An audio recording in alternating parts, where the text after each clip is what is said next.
Have you ever heard of an old PC game called The Theater? I didn't think so. Probably because many people say it doesn't even exist. You see, The Theater is an old computer game released around the same time as Doom. Today, if you ever find it, it's only available on crappy bootleg CD-ROMs, which, more often than not, don't even actually contain the game. The actual legitimate copies that they say were released back in the day feature a blank cover with nothing but the sprite of what has since been named the Ticket Taker. He is simply a poorly drawn, pixelated, Caucasian bald man with large red lips wearing a red vest over a white shirt and black pants. He is completely emotionless, though some say that if you smash the disc, his face is shown as angry the next time you look at the cover, but this is commonly dismissed as an urban myth. What is peculiar about The Theater, though, is that there is no developer named on the jewel case, nor a game description on the back. It is simply the Ticket Taker on a white backdrop on both sides. The game was initially known for its inability to install correctly. The installation process immediately locks up the computer when the user reaches the licensing agreement. In addition, whenever the development studio is supposed to be named, the text is simply a blank line. Most people who have claimed to own one of the original CDs say that they figured out how to install the game by simply rebooting their computer on the licensing agreement with the disc still inside. Then they are prompted to press I agree on startup. They can continue with the installation. The game starts up without any introduction, besides a main menu that is simply the sprite of a movie theater's exterior on an empty city street. The title fades in, and the three menu buttons, New Game, Load, and Options, show on the screen. Selecting Options immediately crashes the game to the desktop.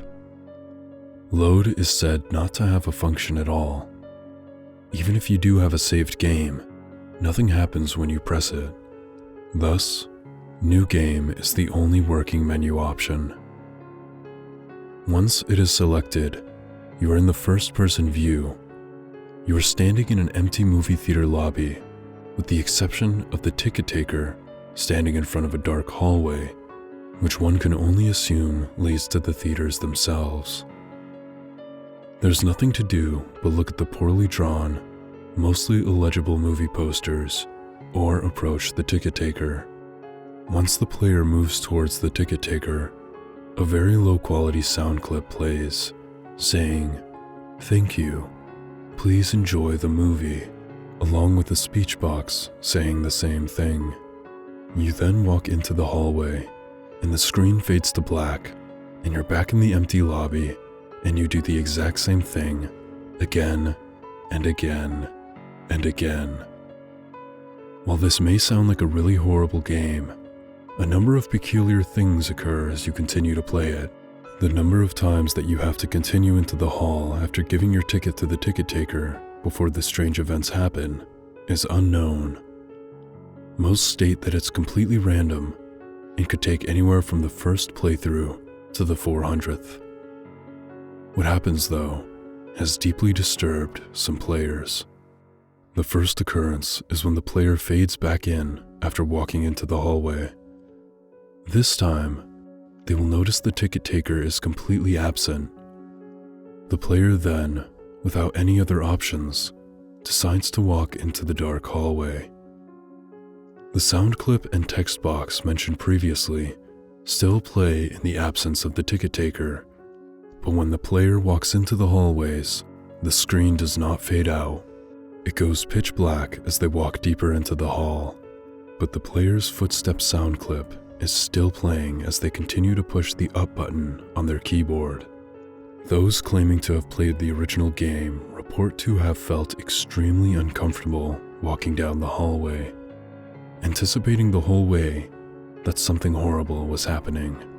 Eventually, the player is unable to move forward.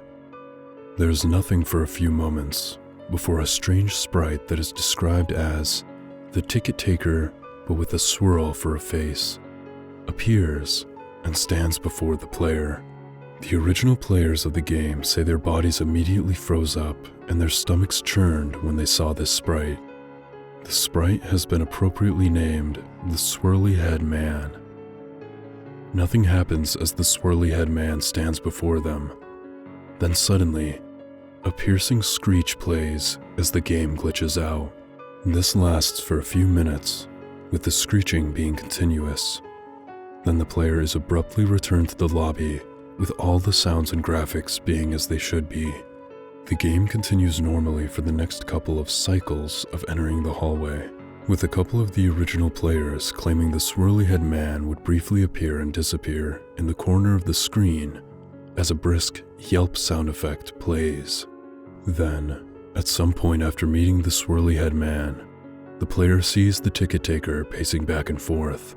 Though there is no walking animation, the sprite's limbs are completely static, so he just hops up and down slightly as a substitute, with his eyes being wide and his mouth open to simulate a worried facial expression.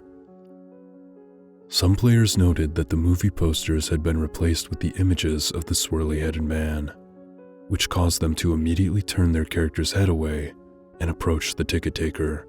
Then, another different low-quality sound clip plays, but the speech box contains nothing but corrupted characters that cause whatever text that would have been in the box to be completely illegible.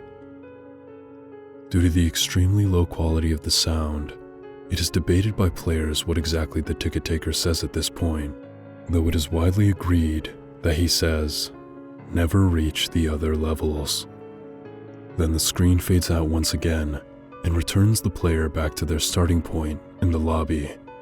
This time, the ticket taker is gone, and the hallway is blocked by a large brick wall.